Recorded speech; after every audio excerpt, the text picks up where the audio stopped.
There's a specific kind of regret that hits gardeners in October. And if you've been gardening for more than a season or two, you already know exactly what I'm talking about. It's standing in the grocery store aisle in the middle of winter, looking at a sad, overpriced bag of greens and thinking to yourself, I could have grown that. I had the space, I had the time, I just didn't know August was the moment to act, and now it's gone. That regret is completely avoidable, and I mean that. Every single year, gardeners watch August slip by, thinking their planting season is basically over. And every single year, the ones who actually know what they're doing quietly plant 16 more crops and end up with a fall and winter harvest that makes everyone else's garden look like it shut down in July. I don't want that to be you this year. I don't want you scrolling through this exact same video next August, still wondering what could have been. I've had this conversation with more people than I can count. Someone who's been gardening for years, who genuinely loves it, standing in front of a browning, half-spent August garden, telling me they just assumed the season was basically finished. And every single time, my answer is the same. It's not finished. It's barely half over. And the second half is often more productive than the first, if you know what to do with it. The gap between the gardener who quietly fills a pantry through winter and the one who gives up in August isn't luck. It isn't better soil. It's simply knowing this list. So here's what we're doing today. I'm walking you through 16 vegetables that you will genuinely regret not planting this month, in order. Starting with the ones that give you a fast, satisfying win, and building up to the crops that quietly change your entire winter. And I need you to really pay attention around number 3, because that's the crop that most people write off completely in August, assume they've missed the window on. And it is simply not true. And once you hear why, you're going to want to get outside the second this video ends.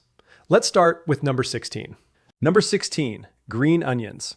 Green onions, also called scallions, are one of the fastest, most forgiving crops you can put in the ground right now, ready in as little as 3 to 4 weeks for a usable harvest. And they tolerate light frost without any issue at all. Direct sow seed a 1/4 inch deep in tight rows, or even scatter seed in a small block and let them grow close together. Since you're not looking for a large bulb here, just a tender green stalk. You can also regrow store-bought scallions by placing the root ends in a bit of soil, which is a fun, nearly effortless way to get a planting going with zero cost. Keep the bed consistently moist, and you can begin snipping what you need in less than a month, leaving the rest to keep growing for a continuous harvest straight through fall. This is also one of the best crops for tucking into odd little gaps around your garden. The narrow strip along a fence line, the border of a raised bed, anywhere you've got a few inches of open soil that would otherwise go to waste. Because they're so shallow-rooted and quick, they also make an excellent companion planted right alongside slower crops like carrots or beets, filling the space between rows without competing much at all for nutrients or root room. Number 15, cilantro. Cilantro is a crop that genuinely prefers cooler weather, and most people don't realize that a plant that bolted and turned bitter back in June will behave completely differently when sown in late summer for a fall harvest. Direct sow seed a 1/4 inch deep, spacing plants about 6 inches apart, and keep the bed shaded for the first week if temperatures are still climbing. Once nights start cooling, cilantro will grow slowly and steadily for weeks without racing to flower, giving you a much longer harvest window than anything you tried to grow in spring. If it does eventually bolt, don't panic. Let a few plants flower and go to seed, and you'll have fresh coriander seed for cooking and free cilantro seed for next year's planting. In warmer zones, a fall-sown patch of cilantro will often survive light frosts entirely and keep producing right through the winter months, giving you fresh herbs at a time of year when most people are stuck buying wilted bunches from the store. Grow it near a wall or a spot with a bit of afternoon shade from a taller crop, and you'll extend that window even further. Number 14, arugula. Arugula might be the single fastest green on this entire list, often ready to harvest in as little as 3 weeks. It's also one of the most cold-tolerant salad greens available, easily surviving light frosts and often improving in flavor once the weather cools, developing a milder, nuttier bite instead of the sharp, peppery punch it has in summer heat. Sow seed a 1/4 inch deep, thin to 4 to 6 inches apart, and treat it as a cut-and-come-again crop, snipping leaves as needed rather than pulling the whole plant. Succession sow a small patch every 2 weeks, and you'll have a steady supply of fresh salad greens deep into the fall without ever running out. Arugula also reseeds itself readily if you let a few plants go to flower, and it's not unusual to find volunteer seedlings popping up naturally in exactly the spot you grew it the year before. That self-seeding habit alone makes it one of the lowest effort, highest reward crops you can add to a fall garden, essentially planting itself for you in future seasons. Before we get there, a quick note on succession planting, because it applies to nearly everything on this list. Rather than sowing one big block of a fast crop all at once, split your seed into 2 or 3 smaller sowings.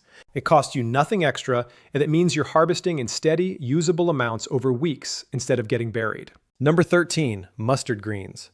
Mustard greens are criminally underplanted in most home gardens, and that's a shame because they're fast, they're incredibly cold hardy, and they bring a peppery kick to fall meals. Direct sow seed a 1/4 inch deep, thin to 6 to 8 inches apart, and expect a first harvest in as little as 3 weeks. Like kale and turnip greens, mustard greens actually get milder and sweeter after a light frost hits them. So don't rush to harvest everything before the first cold snap. Some of the best eating happens right after it. Watch for flea beetles early on, and a lightweight row cover at planting solves this without any spray needed at all. Mustard greens also make an excellent quick cover for bare soil between larger, slower growing crops. Number 12, bok choy. Bok choy is a fast, crisp, incredibly satisfying crop for fall planting, typically ready in around 45 days for full-sized heads, or as little as 30 days if you're harvesting baby bok choy. This is a crop that genuinely prefers the cooler, more even temperatures of fall over the stress of summer heat. Keep the soil consistently moist, since inconsistent watering is the single biggest cause of bolting in this crop. And you'll end up with tender, crisp heads, perfect for stir fries, straight through most of the fall season. A light frost actually improves the texture and sweetness of the stems, so there's no rush to harvest everything. Bok choy also does well grown in partial shade if your sunniest beds are still tied up with summer crops. Number 11, cabbage.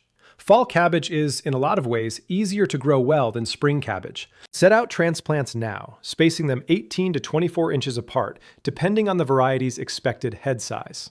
Cabbage is a heavy feeder and a heavy drinker, so consistent moisture and nitrogen-rich feeding will make a difference. Watch closely for cabbage worms through the warmer part of fall, and once heads are firm and solid, harvest promptly. If you notice a head close to ready, but you're not prepared to use it, a 1/4 turn of the whole plant will slow water uptake. Storage varieties with denser, tighter heads will keep in a cool root cellar or refrigerator for months after harvest. Number 10, kohlrabi. Kohlrabi is one of those vegetables most home gardeners have never grown and honestly don't even know how to pronounce, but it deserves a spot in every fall garden. It matures fast, and that strange-looking bulb has a crisp, mild flavor. Direct sow seed a 1/4 inch deep, thin to 5 to 7 inches apart, and keep the soil evenly moist. Harvest kohlrabi when the bulb reaches somewhere around the size of a tennis ball, since waiting too long lets it turn woody. Both the bulb and the tender young leaves are perfectly edible, so don't toss the greens when you're prepping it. It's a great crop to hand to kids in the garden too, since the odd, alien-looking bulb tends to get people curious. Number 9, peas. Fall peas are a genuinely underused trick that more gardeners need to know about. In many zones, you can get a second pea crop in for fall harvest, sown in August for a harvest before the first hard frost. Choose a fast-maturing variety, since you're racing the calendar in the opposite direction from spring planting. Sow seed an inch deep, 2 inches apart, along a trellis, and keep the seed bed consistently moist during germination. The payoff is a second flush of sweet, tender peas, right when most people assume pea season has been over for months. A light shade cloth over the row for the first week or two after sowing helps keep soil temperatures down enough. Now I want to pause here for a second because I know exactly what some of you are thinking. 16 vegetables sounds like a lot. What you need is to stop thinking of August as the finish line and start thinking of it as a second starting line. Even if you only plant 4 or 5 things from this list, you're already doing more than most gardeners will this year. I also want to address something practical. What if your beds aren't actually empty yet? What if you've still got tomatoes or peppers hanging on? Look for the smaller pockets first, the ends of rows, the spots where an early crop already finished and left bare ground, containers sitting empty on the patio. Even a handful of containers on a porch can carry 3 or 4 of the quick-growing crops on this list. If you don't already know it, take 30 seconds after this video and look it up, because every days to maturity number on every seed packet only means something once you know how many days you actually have left. Take 30 seconds after this video and look it up, because every days to maturity number only means something once you know how many days you have left. Number 8, beets. Beets earn their spot again on this list because they are one of the most efficient, most forgiving crops you can plant, giving you both tender greens within a few weeks and sweet, storage-worthy roots in about 55 to 65 days. Beets tolerate frost without complaint, and many growers simply leave them in the ground under a layer of mulch. If your soil leans acidic, correct it now with a light dusting of wood ash worked into the top few inches. Number 7, carrots. A fall carrot crop, sown in mid to late August, consistently produces sweeter, more tender roots, thanks to the natural sugar conversion triggered by cooling nights. Sow seed a 1/4 inch deep, and keep the bed damp for the full 2 weeks it typically takes to germinate, since dry soil is the #1 reason carrot seed fails. Thin seedlings to 2 to 3 inches apart and mulch lightly once established to keep moisture and temperature even. Loose, well-worked soil, free of rocks and compaction, will reward you with long, straight roots. If your native soil is heavy clay, a raised bed filled with light, sifted soil will save you a lot of frustration. Number 6, broccoli. Fall broccoli avoids the single biggest frustration of spring broccoli, which is racing, rising heat. Set out transplants now and feed heavily, since this is a hungry crop that rewards consistent fertility with tighter, larger heads. Once you cut the main head, resist the urge to pull the plant, because broccoli will keep sending up smaller side shoots for weeks. Watch the weather as heads approach maturity, since a sudden warm spell can cause the tight buds to start opening. Harvest in the cool of the morning whenever possible, since heads cut in the heat of the afternoon tend to wilt and lose quality faster once they're off the plant. Number 5, spinach. Spinach genuinely thrives in the cooler conditions of a fall garden. Sow seed a 1/2 inch deep, and shade the bed for the first week if you're still dealing with hot August conditions. Once nights cool down, growth accelerates quickly, and spinach can tolerate frost down into the low 20s. Choose a Savoy or semi-Savoy variety if you're planning to overwinter, since they tend to handle cold stress noticeably better. A thick layer of straw mulch around established plants further extends your harvest window well past what most gardeners assume is possible this late in the year. All right, this is the one, number 3. Number 3, garlic. Here's the crop that most people assume they've missed the window on, and it is genuinely one of the biggest regrets I hear about every single year from gardeners who skip this step. Good seed garlic sells out fast every fall, and if you wait until October to start looking, you'll be stuck choosing from whatever's left. August and September are when the real work happens. Use this month to pick your planting site and work in compost now. When October comes, break the bulbs into individual cloves right before planting. Keep the papery wrapper on each one, and set them pointed end up, 2 inches deep, 6 inches apart. Mulch heavily with straw once the ground starts to cool. What you're setting up right now is a harvest the following summer of bulbs that will store for the better part of a year. And within just a few years, you'll have a strain of garlic quietly adapted to your exact soil and climate. Number 2, overwintering onions. In milder climates, roughly zone 6 and up, late August through September is your window. Specifically bred types that establish through fall, sit semi-dormant through winter, and take off rapidly in spring. Timing matters enormously here. Plant too early, and the bulbs will try to form prematurely instead of properly overwintering. Once the ground has cooled fully, a light layer of straw mulch over the bed will protect the shallow roots through the harshest part of winter, without smothering the small green tops that are already established. Number 1, cover cropping every empty bed. If there's one thing on this list that separates expert gardeners, it's this. Every bed sitting empty right now should be seeded with a cover crop before the month is out. Crimson clover, winter rye, or an oat and pea blend will protect your soil from erosion and choke out winter weeds. Build organic matter through the cold months, and in the case of clover, actually add free nitrogen to your soil. Come spring, you cut it down or till it in, and you're planting into soil that is measurably better than it was the year before.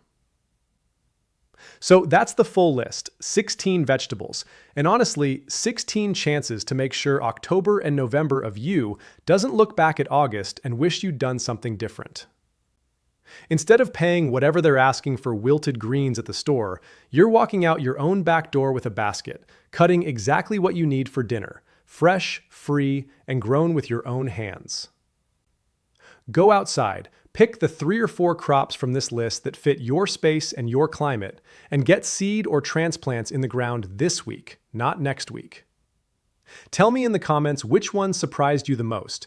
Tell me your growing zone so I know exactly who's watching, And if you've ever felt that specific regret of watching August pass you by without planting a single thing, I want to hear about it, because that's exactly why I made this video, and I guarantee you're not the only one who's felt it. Stick with me for more on exactly how to carry this fall garden all the way through winter, because getting things planted is only half the job, and I don't want you missing the second half either.